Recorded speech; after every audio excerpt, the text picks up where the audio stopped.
Hi guys, welcome back to my another vlog. Adom may ngasi video sidi ay bank ta sakya tawbani ko aduga horan ipam da su changa kadoine ado bank se ay ipam lom da aina le sari ngai da hangak pani ko ai ge account se na ai gi debit card to su valid loi gi ba aduga ai gi gpay number do adu su aina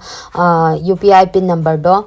seran toran ahum lak namjal lu re ko aduna block tawgre reset tawjaga di yaroi dawbako aduna aigi debit card number haidi card tugi aroiba number do adu yaudra di yadedana ko adugi aise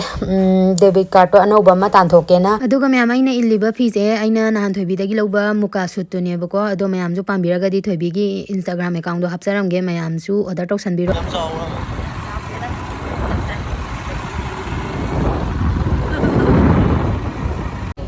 mayam yadre Salon galon ko kare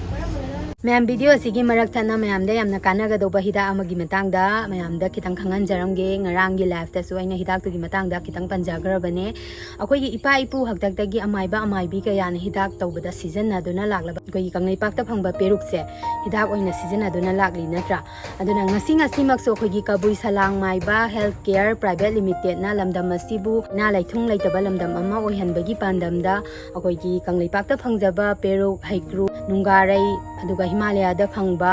akoigi sibakthon sina semaga saba yai oiraba sida hidak The science of peruk sibakthon hariba hidak ase aduki mati kanaba aikoida diabetes naba BP wangba pulse leiba nupi gi inungsit phataba khut khong tang chikpa kuchukumen makshanba hakchangi kayat khudingmak sengdoktuna singli nauri mapangat kankhathanna thamba ngami aduna mayam ju hidak asibu thakpiduna lamdam ase leina leithung leitraba lamdam ama oiminarase mayam ju saruk yabiyo hidak se yamna su tangdabane aduna mayam haksang phana leiminabasina athoiba lanni haijaningi mayam adudi mayam hida sibu pambiba yarogadi aina pizariba contact number asida call tawsanbiraga ngasi mak order tawsanbiro mayam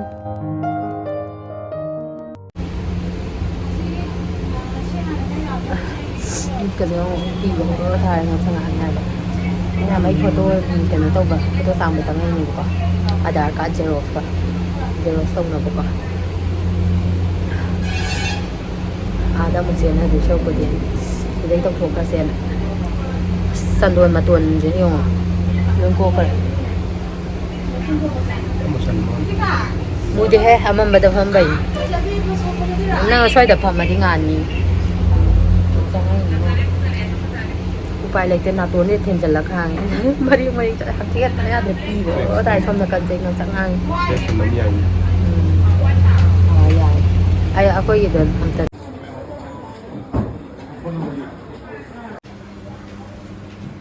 ai bank ki thabak kumba loi chalame bank da abia tawba ya ro gai taw chalame paisa la thok pe ro lo thor e ado koi bazar da mung changai ne bazar da ki pochai khara lai gi doine bako Ado mayam akhoi bazar manung change ko ado mayam ningol chakauba diwali naksalak paira kaino khangde mi se adoki matik chilame bazar se khong thaba ba leramde bako ade mi do khuyam am tawe ado mayam akhoi ju ina kauna taw tana adum pangna ba pochai khara khallaga laishala e pot laibam ga khangde mi do chinmandana ado mayam ai gi oina di pot laiba khoppa je shopping taw se adoki matik nungai khangde ai je paisa pai ba imung daga po am ga dawni maye kide adu su kena taw popiram dre mayam as ai ku chu jong ma ki mayam kana nom theng na yeng tu yam ni si ai di che video yam na follow tauri bani mayang yam ko ngam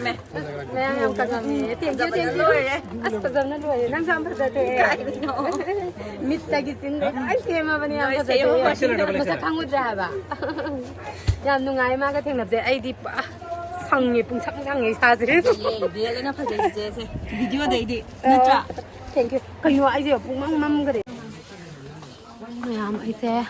koti lai ka sanga pani ko ai koti lai re sida lai re adudi namo to ada mapana ngai lai ra bani to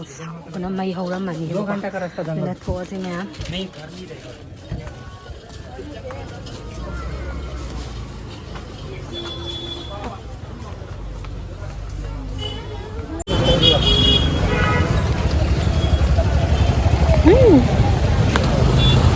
ꯃꯌꯥꯝ ꯑꯩꯈꯣꯏ ꯇꯥꯃꯣ ꯑꯥ ꯂꯩꯔꯦ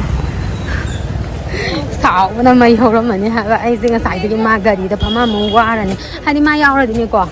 ꯄꯣꯠ ꯆꯩꯁꯦ ꯂꯩꯕꯁꯦ ꯀꯩꯅꯣ ꯇꯧꯗꯦ ꯍꯥꯏꯕ ꯅꯨꯡꯉꯥꯏꯇꯦ ꯍꯥꯏꯕ ꯆꯠꯂꯁꯤ ꯊꯧꯃꯟꯗꯅ ꯑꯗꯨꯒꯤ ꯑꯩꯅ ꯅꯪ ꯒꯥꯔꯤꯗ ꯂꯩꯔꯝꯃꯣ ꯂꯩꯔꯦ ꯁꯥꯎꯕꯅ ꯃꯩ ꯍꯧꯔꯝꯃꯅꯤ ꯁꯥꯎꯅꯤꯡꯕ꯭ꯔꯥ ꯍꯥ ꯂꯥꯛꯑꯣ ꯆꯠꯂꯁꯤ ꯂꯣꯏꯔꯦ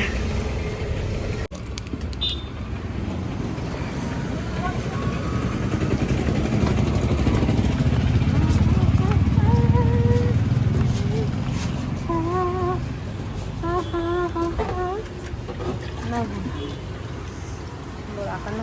nganam singju bora kita lagi kita koi tango koi saja na ba alu sak kane bora ga abo ki singju na abo na wai le mai na saka khangu je abo ki singju ki paisa la ro du ga ma'am बोरा कनो दिया और बा आलू साग यार बा यारे यारे से पीर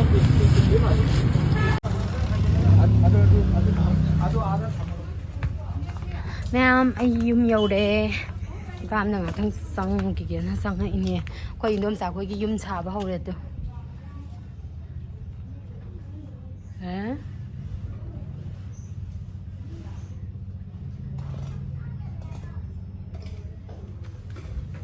हाय बेबी ऐसे नंबोल लेबाकतगी नंगी पैसा थिल्लुगे ना इम्फाल लेबाकताना लाइनिको ऐसे थावोइना अकाउंट दो यागिद्राबा कापकदौदो दांग चिचेना कंगौ बोरा लेले ए मिमीगा लो यावराबनी यादे लैदि हेक्ता हाय मैम इपामदा संगा इने अस हिदौरे वाबना बैंक तक क्यू लेपे याबा लेपुरे दुगा मैम ऐसे थबक सिंजब ऐ चांगजे नेल पुलिस पॉक संग संग्रे नहामुक संगिबा नेल पुलिस तो हजिक पॉक कोकपा संगि कोकथोकपा अदो ma'am ngasi di yam nungai akhoi kasar gi keno do kariba magi keno do bok kasar sister rabra sister yum nam hai ba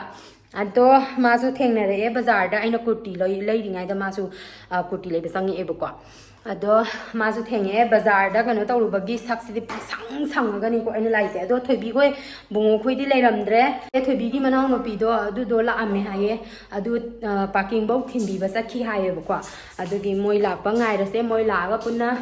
singju bora saminar kanda aisu yum hanna ba tawrage natradi mamgrani thengrani bako ma'am ado aina le pa po sai singju ulakke bako masi paisa loi lo shala la e ma'am सी bag si ma laizere e फजबने simple फजैद मौन पाइबदी लेमीदनको फजै फजरे खादे ma'am मीतदे मौन पाइबदे लेम्बे खरबुदी चाइरे अदो ignore तौबीरो हाइदि थोइबीदो थबक संगदबगीको कनो लोसिनबदो अंगांगा चेनबनिनाने लोसिनबदो पाक नमजदबा हाइतारे मासेको अदो मैम सी लेरेको आइगी बैग सी में लेरे तो मैम अकोय मामी दी सी लेरे आइजे रंगला ने मिनमना पुरा गंगे होय रे तो इजे मामी दी आइसे येगा दादो तारे पोस्ट तारे अदुना हाय अकोय हेरो ला ए सिना अकोय हेरो केम तारे मये याम तारे चाव दुखरा हंतरो अदुना पोस्ट तारे रंगला नांगी मुइबो कार मु यादियाबा देखा मु यादियाबा अदुना फबरा अदुगा मैम कई मोनो वाली आइने ने चप्पल से घुम से हजिक लेरपनी बा अदो अदु मुक्सलगा लाए कईनो सम आइगे अमा हानगिदो वांगमंदना निको आइने तोंगपदो अदु वांगमंदना सिसिना खरा कंफर्टेबल ओरनिना सिजे अदु मुक्सल लेबा मका अदु मुक्सल लाबको सिसु अदु मोंगना तोंगबदा लेमेबको लेमद्र मामी दे आइदि याम अन्न वांगबजु पामदेबको वांगबदो आइनोन तोंगबदा याम वायेबको लुहोंगबगा द चटपा कानदा तोंगबना तना अतै मतमदा याम वायेबा दुना सिगि तांगजे यारे आइगि ओइनदि सिरांगी लाबी याम ले चालू तना पुरी करवा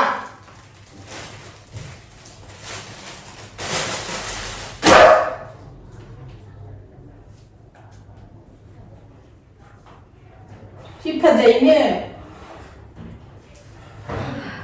ची फजैये सिगी फुरी चेमा लौरे ए ꯑꯗꯨꯝ ꯐꯖꯕꯅꯦ ꯁꯤꯁꯨ ꯐꯖꯩꯀꯣ ꯃꯥꯃꯤ ꯐꯖꯩ ꯁꯤꯃ ꯂꯩꯔꯦ ꯑꯗꯨꯒ ꯁꯨꯝ ꯌꯨꯝꯗ ꯂꯩꯕꯗ ꯂꯤꯠꯄꯗ ꯅꯨꯡꯉꯥꯏꯅ ꯇꯧꯅꯤꯗ ꯑꯗꯨꯒ ꯁꯤꯃ ꯂꯩꯔꯦ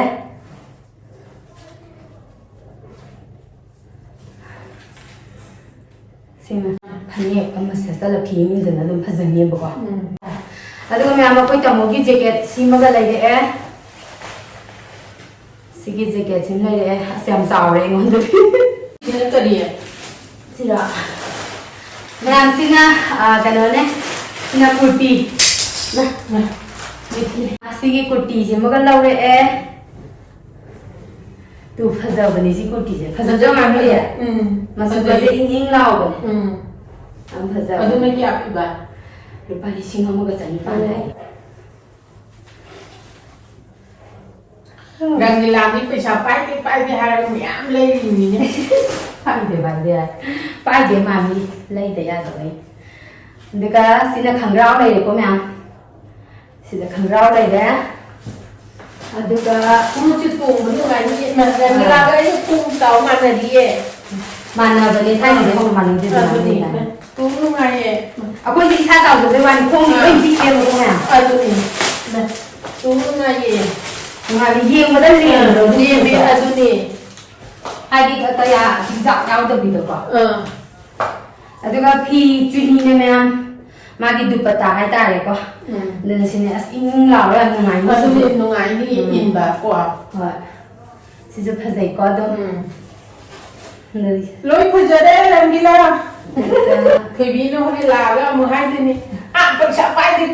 ꯍꯥꯏꯔꯒ ꯃꯌꯥꯝ ꯂꯩꯊꯔꯝꯃꯦꯗꯅ ꯃꯌꯥꯝꯁꯤꯗꯤ ꯀꯩꯅꯣꯅꯤꯗ ꯁꯥꯄꯣꯟꯁꯦ ꯑꯩꯈꯣꯏ ꯃꯥꯒꯣꯏ ꯅꯣꯏꯖꯅꯕ ꯍꯥꯏꯅ ꯑꯩ ꯁꯥꯄꯣꯟ ꯁꯦꯠ ꯑꯃ ꯂꯧꯁꯜꯂꯛꯑꯦ ꯑꯗꯨꯃꯥꯏꯅ ꯂꯧꯕꯅ ꯐꯕꯅꯦ ꯁꯨꯃꯥꯏꯅ ꯂꯧꯕꯅꯦ ꯑꯩ ꯁꯨꯃꯥꯏꯅ ꯑꯗꯨꯝ ꯂꯧꯋꯦꯕ ꯃꯌꯥꯝ ꯁꯤꯡꯖꯨ ꯇꯣꯠꯂꯦ ꯑꯩꯈꯣꯏꯒꯤ ꯍꯦꯔꯣ ꯃꯌꯥꯝꯁꯦ ꯑꯝꯇ ꯄꯤꯖꯔꯝꯒꯦ ꯌꯥꯝꯕꯨꯗꯤ ꯌꯥꯝꯗ꯭ꯔꯦ ꯑꯩꯅ ꯂꯩꯔꯛꯏꯁꯦ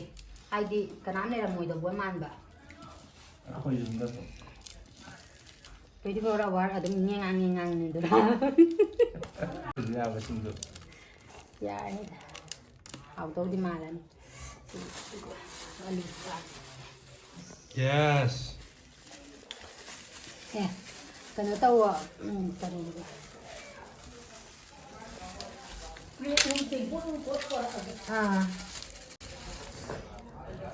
ꯆꯥꯕꯤꯟꯗ ꯑꯩꯅ ꯅꯠꯇ꯭ꯔꯗꯤ ꯈꯤꯇꯪ ꯈꯥꯛꯄꯤꯔꯝꯗ꯭ꯔꯗꯤ ꯋꯥꯔꯧ ꯄꯨꯂꯧ ꯇꯧꯗꯣꯏꯅꯤ ꯅꯠꯇ꯭ꯔ ꯇꯥꯃꯣ ꯃꯤꯊꯥꯏ ꯆꯥꯎ ꯕꯕꯥ ꯀꯥꯏ ꯆꯠꯈꯤꯒꯦ ꯑꯩꯈꯣꯏ ꯗꯥꯅ ꯁꯥꯎꯕꯩ ꯆꯥꯡꯁꯦ ꯃꯤꯊꯥꯏ ꯆꯥꯕꯩ ꯊꯥꯛꯇꯕꯩ ꯁꯥꯎꯏꯕ ꯅꯨꯄꯥ ꯑꯃꯅꯤ ꯃꯣꯏꯁꯨ ꯑꯉꯥꯡꯅꯤꯅ ꯀꯦꯖꯔꯤꯅꯤꯗꯅ ꯆꯤꯆꯦꯗ ꯑꯣ ꯅꯣꯏ ꯅꯊꯟ ꯆꯥꯕ ꯇꯥꯔꯦ ꯑꯩꯈꯣꯏ ꯁꯤꯡꯖꯨ ꯆꯥ ꯇꯧꯔꯦ ꯀꯩꯅꯣꯗꯨ ꯗꯥꯡꯉꯣꯗꯤ ꯑꯩꯅ ꯏꯜꯂꯒꯦ ꯑꯗꯣ ꯏꯟꯗꯣꯝ ꯆꯥꯒ ꯃꯆꯥ ꯊꯣꯏꯒꯤ ꯀꯩꯅꯣꯗꯣ ꯑꯝꯇ ꯄꯤꯒꯣ ꯃꯥꯒꯤ ꯆꯣꯀꯣ ꯄꯥꯏ ꯂꯩꯔꯛꯄꯅꯦ ꯑꯩꯅ ꯑꯗꯣ ꯃꯌꯥꯝ ꯑꯩꯈꯣꯏ ꯗꯥꯡꯉꯣꯒꯤ ꯏꯟꯁꯇꯥꯒ꯭ꯔꯥꯝꯗ ꯄꯦꯖ ꯑꯃ ꯂꯩꯕꯅꯦꯕꯀꯣ ꯗꯥꯗꯤꯌꯝ ꯁ꯭ꯇꯣꯔ ꯍꯥꯏꯅꯀꯣ ꯑꯩ ꯃꯇꯥꯏꯗꯁꯨ ꯑꯗꯨꯝ ꯗꯥꯡꯉꯣꯒꯤ ꯀꯩꯅꯣꯗꯣ ꯍꯥꯞꯆꯔꯝꯒꯦ ꯑꯗꯨꯗꯣ ꯃꯌꯥꯝꯅ ꯆꯪꯉꯒ ꯐꯣꯂꯣ ꯈꯔ ꯇꯧꯁꯟꯕꯤꯌꯣ ꯑꯗꯨꯒ ꯃꯌꯥꯝꯅ ꯍꯥꯏꯗꯤ ꯁ꯭ꯄꯤꯁꯦꯜ ꯒꯤꯐ ꯑꯣꯏꯅ ꯄꯤꯅꯤꯡꯕ ꯗꯤꯋꯥꯂꯤꯒꯤ ꯒꯤꯐ ꯄꯤꯅꯤꯡꯕ ꯂꯩꯔꯒꯁꯨꯀꯣ ꯑꯗꯨꯝ ꯗꯥꯡꯉꯣꯒꯤ ꯀꯩꯅꯣꯗ ꯆꯪꯕꯤꯔꯀꯥꯟꯗ ꯍꯥꯏꯗꯤ ꯐꯣꯇꯣ ꯀꯁꯇꯃꯥꯏꯁ ꯇꯧꯔꯀꯥꯟꯗ ꯐꯣꯇꯣ ꯐ꯭ꯔꯦꯝ ꯁꯦꯝꯕ ꯌꯥꯕꯅꯦꯕꯀꯣ ꯑꯩꯈꯣꯏꯅ ꯃꯦꯃꯣꯔꯤ ꯑꯣꯏꯅ ꯊꯝꯅꯤꯡꯕ ꯍꯥꯏꯗꯤ ꯗꯦꯠꯇꯣ ꯑꯗꯨ ꯑꯗꯨꯝ ꯀꯦꯂꯦꯟꯗꯔꯗꯒ ꯍꯥꯞꯄꯒ ꯐꯣꯇꯣ ꯃꯇꯥꯏꯗ ꯐꯣꯇꯣꯒ ꯍꯥꯞꯄꯒ ꯇꯧꯕꯗꯣ ꯍꯥꯏꯗꯤ ꯐꯖꯕ ꯃꯑꯣꯡꯗ ꯁꯦꯝꯕ ꯌꯥꯏ ꯑꯗꯣ ꯃꯌꯥꯝ ꯗꯥꯡꯉꯣꯒꯤ ꯄꯦꯖꯇꯨꯗ ꯆꯪꯉꯒ ꯗꯥꯗꯤꯌꯝ ꯁ꯭ꯇꯣꯔꯗ ꯆꯪꯉꯒ ꯗꯥꯗꯤꯌꯝ ꯈꯛ ꯍꯥꯏꯗꯥꯏꯅꯦ ꯗꯥꯗꯤꯌꯝꯗꯨꯗ ꯆꯪꯉꯀꯥꯟꯗ ꯐꯣꯂꯣ ꯇꯧꯁꯟꯕꯤꯔꯣ ꯑꯣꯔꯗꯔ ꯇꯧꯁꯟꯕꯤꯔꯣ ꯗꯤꯋꯥꯂꯤꯒꯤ ꯒꯤꯐ ꯄꯤꯕ ꯅꯪꯅꯕ ꯀꯩ ꯄꯣꯠ ꯂꯧꯍꯜꯂꯤꯅꯣ